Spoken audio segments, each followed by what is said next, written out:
Hey, I'm really excited today. I'm actually with some friends, which is really special. And so they've joined me this morning as we dive deeper into 1 John 3. And just wondering how you guys are doing. I'm excited to talk about this chapter because to me it was all about love. I'm loving having time meditating on love. Yeah, me Thanks. too. Yeah. Well, I'm very grateful to be part of this and studying this together and to talk about it. Yeah. And we're blessed to have you, Kathy. Yes. Yeah. Yes. If you haven't met before, so this is lovely Kathy. She's amazing. Kristen and myself, Vanessa, and this is Sari. So let's dive in. What in this chapter really struck a chord in you? I just love that it starts off, see what great love the Father has lavished on us, that we should be called children of God.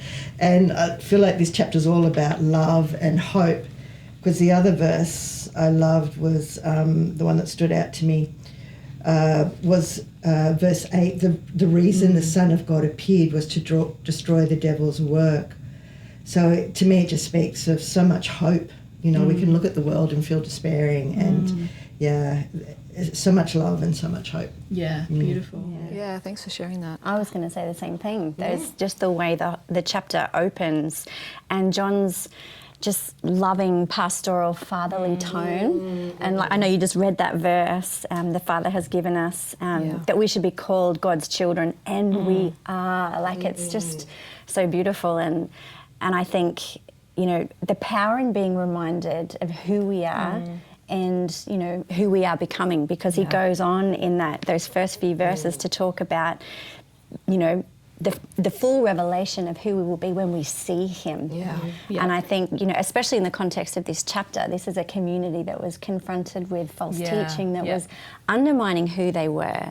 And here John is reminding them, no, you can have full assurance that you are children of God. And how much do we need? I know I need to be reminded me too. of who I am and who I am becoming, you know, in the day-to-day of my life, in the things that I'm confronted with. You can lose sight of that so easily.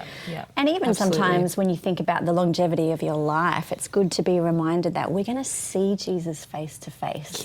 And we'll get you know, just the clearest picture of what this was all about all along. And what a great opening and a great reminder, a great hope, like you said.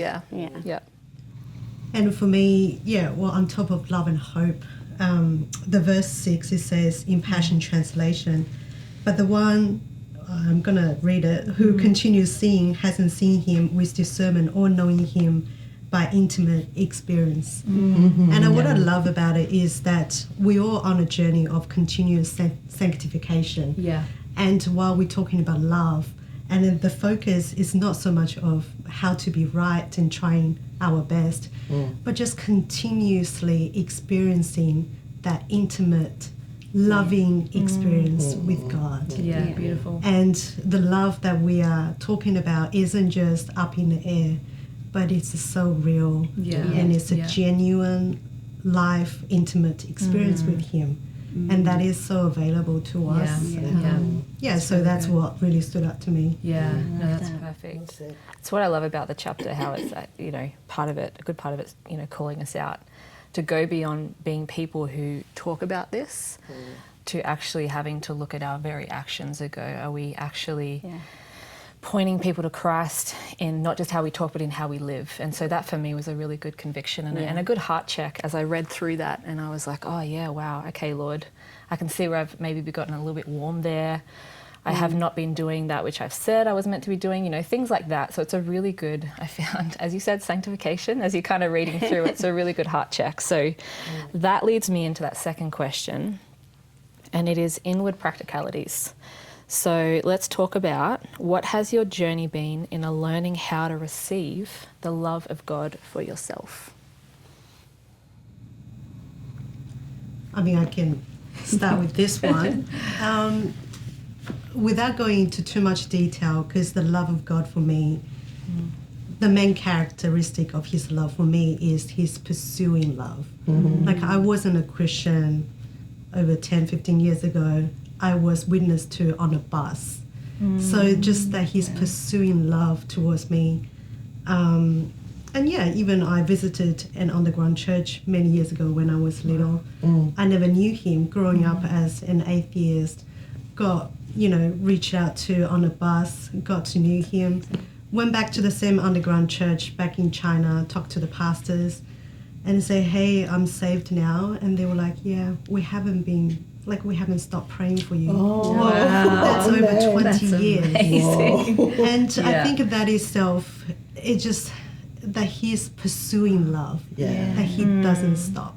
And I think with that, again, back to that intimate experience with him, like Yeah. experiencing his pursuing love, it's very hard not to continue to wanting more of that. yeah. And for me personally, it just continuously say yes to that, continuously to seek that intimate experience with him, whether that means practically going to the environment where I can experience even Sunday churches, corporate worship, schools, healing encounters where God just show him again and again, as well as personal times and practices that we talked about. Yeah. So that's how I personally just loving and continuously wanting more of experiencing his love. Yeah, beautiful. That's a beautiful testimony. That's really powerful. Oh my goodness. Yeah. Well, I know for me, I'll just share a little bit. I think it was probably last year I came face to face with how I wasn't good at receiving the love of God for myself, like being very good at kind of pouring out. And so, yeah, I just have been in a journey really the last 18 months of learning how to sit down and kind of switch my brain off as much as possible, but really just go, okay, Lord, I want to receive your love. Like, teach me how to. Like, if there are walls there, thank you for moving past them. Like, I give you full permission to love me. I want to be loved, And so it's been a beautiful journey over the last 18 months of learning how to do that, and having to initially, like, really sit down and, like, turn off my phone and, like, all those things and go, okay, I'm just going to sit and I'm just going to learn to receive rather than always giving out. And that has been a really life-changing thing for me. And it's amazing the work of the Holy Spirit in that, as you just give him that full permission to crash on in, because he really wants to, And so I've been learning how to do that more and more, and it's been a life-changing experience, and it's enabled me to come into deeper rest, to come into a place of not feeling like I have to kind of fight for space, because it's kind of like, oh, you know what? I'm so loved. I can just be. I am good here. There's no need to fight my way through this. And so it has been really wonderful to, experience that firsthand for myself. Yeah. Yeah. How about you guys? For you. It's been great. It's been really good. Yeah. Yeah. Yeah. Well, I guess for me, it's, looking back over the course of my life, it's been an ongoing journey of learning to trust in God's, like, to trust his love for me, and that it has nothing to do with me. I think that's been the biggest learning curve for me.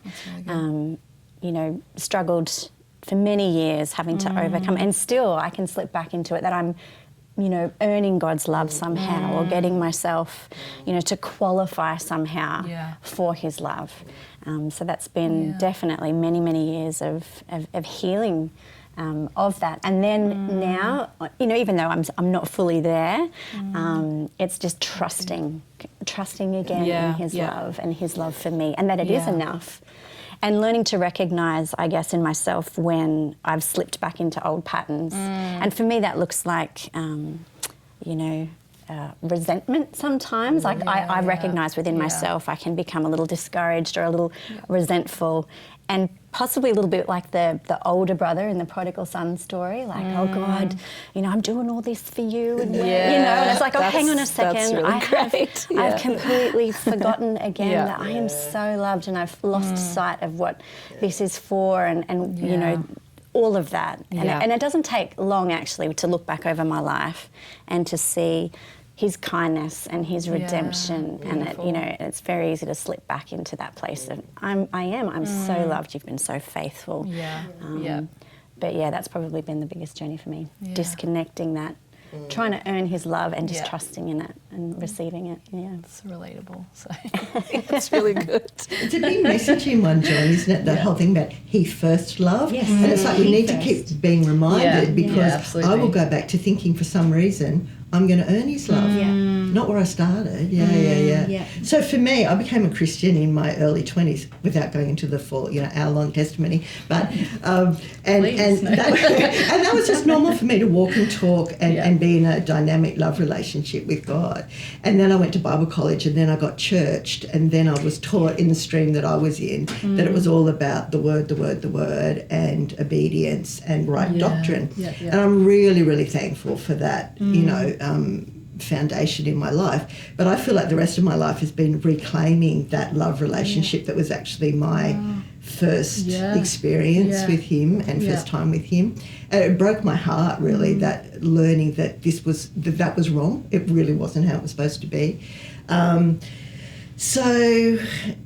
It's just been a journey of reclaiming that. And I don't know that I would have stuck following Jesus for 40 years if I didn't have that experience of personal, daily love with him. I'm not that strong. I don't know how other people live out of conviction. I'm not built that way. So it's been really good. And like Kathy was saying, like I feel really blessed. Like I have that joy of being in healing encounters where we're seeing God's intentional personal love for people all the time, and that's forever reminding me of that he's like that for me as well. Beautiful. And the other thing, as a representative of my age demographic, I just want to say that as I age, I just find that I'm more and more aware of my need for his love. It's not like you grow past it. You just become more aware of your own inadequacies and shortfalls and stuff, and it's like, oh mate, I need you. Very true. Yeah. And the beauty is, as you age, you don't care so much about what other people think, so you're quite prepared to go for it, which liberating. is nice. That's great. That's beautiful. Thanks, guys. Well, final question. So we've talked about inward practicalities. Now let's, as the chapter describes, not just talk about what it looks like inwardly, but what does it look like outwardly for you guys? So how has the love of God changed the way that you live in this world? It just reminds me of a very relatively recent healing encounter. I was receiving the ministry, so Sarah was leading one. And I was just seeing myself just being with Jesus. And part of me was actually closing off to him. And I know being a Christian, we all say, no, God, I trust you, I love you, I want to open up to you. But part of me, because of my past and experiences and all that, it was just simply not wanting to, not feeling okay to, not feeling safe to. And you would thought Jesus in that moment would go, come on, like open up, like, do something, talk to me and stuff like that. No, he was not at all. He was just there patiently, gently looking at me, be with me with that compassionate, loving eyes and presence. And there is no rush, there's no demand. There was no expectation.